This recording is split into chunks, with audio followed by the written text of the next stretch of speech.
Bueno, pues acabamos de publicar nuestra estrategia de inversión para el cuarto trimestre de 2024, ya es el último trimestre del año.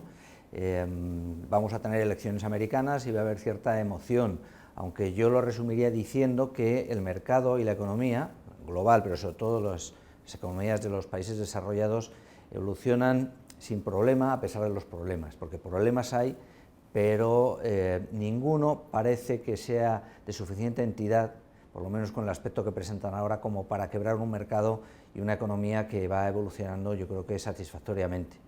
Me explico. Primero, por el lado de la economía. Tenemos, por un lado, economías desarrolladas y por otro lado, emergentes. Los emergentes nosotros seguimos ignorándolos por el riesgo que implica el que el mundo ha entrado en una segunda guerra fría, probablemente más preocupante que la anterior, y que divide al mundo comercialmente en dos mitades. En una se puede invertir, que son las economías liberales desarrolladas, y en la otra lo iremos viendo, pero de momento no, salvo una excepción que es India. India, nosotros creemos que si sigue defendiendo esta ambigüedad geoestratégica que mantiene, probablemente acabe consiguiendo reemplazar a China en muchos aspectos productivos, de externalización de servicios, etcétera, probablemente. De manera que sí incluimos a India como único emergente invertible. Con respecto a lo que son economías desarrolladas, Europa, Estados Unidos, Japón, Australia, etcétera, creemos que la estrategia de inversión tiene que seguir siendo muy proamericana, aunque la situación es benigna a nivel general, benigna porque la expansión económica es generosa o suficiente, generosa en Estados Unidos, con crecimientos entre el 2 y el 3%, más hacia el 3% incluso, sobre todo estos trimestres intermedios de 2024, pero luego se va a extender más en el tiempo, y Europa pues creciendo casi miserablemente, pero es lo suficiente para estándares europeos, ¿no? Crece hacia el 1% sin llegar y probablemente acelere hacia el 1,5% en los próximos 2 años. De manera que los PIBs bien, suficientes. Japón está creciendo decentemente también, aunque tiene muchos problemas algunos trimestres, pero Japón por fin ha conseguido tener inflación, 2 y pico, con tipos de interés positivos, y tiene una situación estructural de paro inexistente, de manera que este posicionamiento de nueva guerra fría le favorece mucho a Japón frente a China, por ejemplo, ¿no?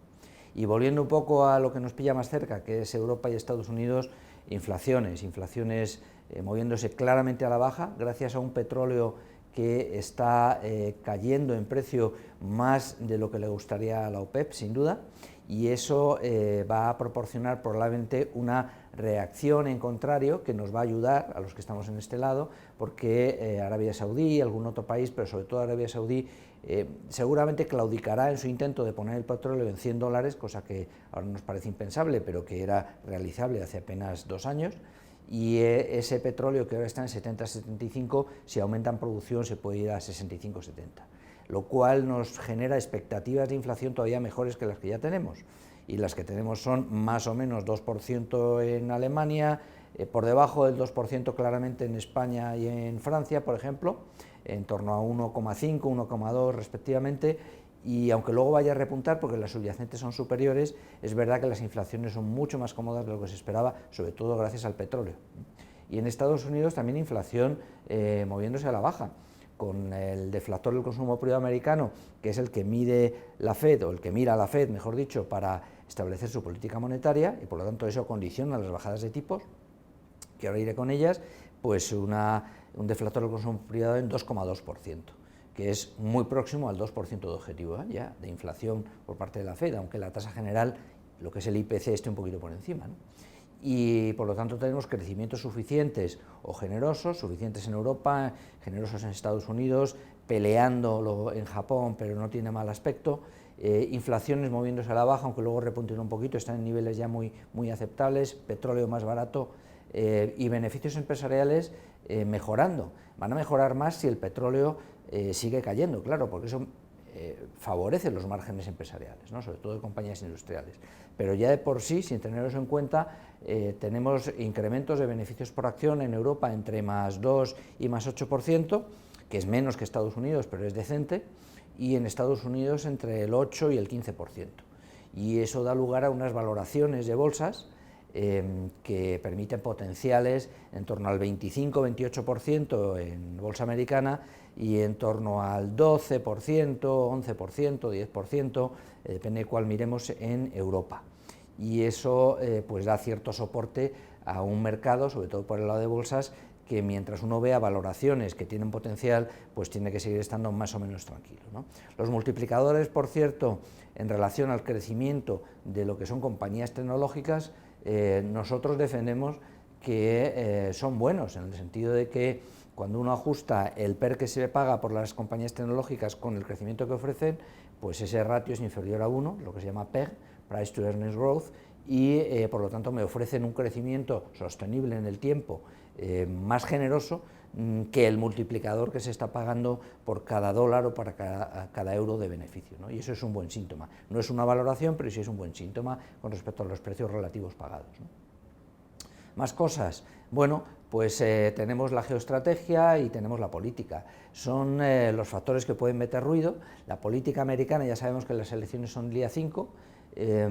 cualquier desenlace va a ser un poco ruidoso y yo creo que no hay ninguno rotundamente bueno, pero sí es verdad que el mercado y la economía se han acostumbrado a convivir con política difícil, y esto lo hemos visto en el pasado reciente de manera casi abrupta, incluso cuando en Estados Unidos pues se tomó el Congreso de manera violenta, etcétera, ¿no? Bien, pues estas elecciones van a dar un relevo a la democracia americana que probablemente sea ruidoso, pero que no va a ser desastroso, ¿no? Y por la parte de la geoestrategia, pues nosotros lo que estamos viendo es que hay dos conflictos que ya hemos insistido muchas veces de largo plazo de desgaste. El primero fue Ucrania y después se unió Israel, ¿no? Es más probable que haya un final o un intento de comenzar el final, mejor dicho, en la guerra, en la invasión de Ucrania, que en Israel. Israel creemos que esto es un problema que erosionará la región a bastante largo plazo, que no hay una solución de paz clara, pero lo bueno que tienen estos conflictos, sobre todo el de Israel, bueno, entre comillas, claro, es que no está impactando sobre el petróleo, y eso es fundamental para economía y mercados, ¿no? Y si no hay impacto sobre el petróleo, sino que incluso el petróleo está barato, volvemos a donde estábamos antes, mejores beneficios, etcétera. Y Ucrania va a haber, muy probablemente creemos, una conferencia de paz, o se va a intentar en noviembre, y eso desarticularía o desactivaría el riesgo que tiene el desenlace electoral americano con respecto a Ucrania, porque si se inician conversaciones de algo, aunque tarden años en materializarse,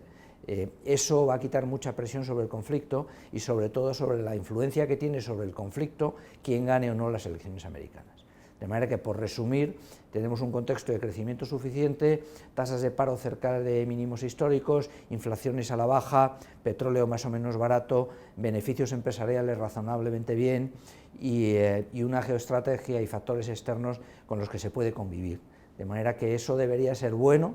para bolsas, debería ser bueno para bonos y debería ser bueno, seguir siendo bueno también incluso para activos inmobiliarios. Muchas gracias.